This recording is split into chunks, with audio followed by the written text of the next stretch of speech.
আসসালামু আলাইকুম বন্ধুরা, কেমন আছেন? আমিও ভালো আছি। আজকে একটা গুরুত্বপূর্ণ মেসেজ দেওয়ার জন্য ক্যামেরার সামনে বসে গেলাম। সেটা হলো, যেহেতু বর্ষাকাল, আপনারা অবগত আছেন সারা দেশে প্রচুর বৃষ্টিপাত হচ্ছে। আর এই বৃষ্টিপাতের সময় একটা বড় ধরনের দুর্ঘটনা আমরা সচরাচর শুনতে পাই এবং দেখতে পাই, সেটা হচ্ছে শিশু মৃত্যু। পানিতে ডুবে শিশু মৃত্যু।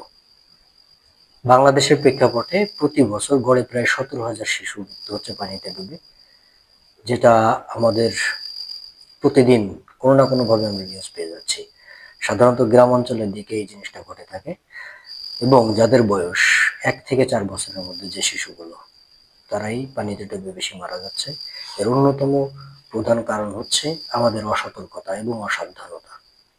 সুতরাং আমরা যারা গ্রামে বসবাস করছি, তারা অবশ্যই খেয়াল রাখবো আমাদের যাতে বাড়ির সঙ্গে, ঘরের সঙ্গে এবং আশেপাশে পুকুর, খাল এবং জলাবদ্ধতা রয়েছে, যে সমস্ত জায়গায় বাচ্চারা পড়ে ডুবে পড়ার সম্ভাবনা রয়েছে, সেই সমস্ত এলাকায় একটু আমরা বেড়া দেওয়ার চেষ্টা করব।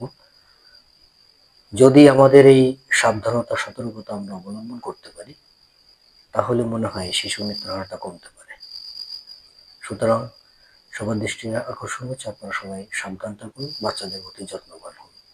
আল্লাহ হাফেজ।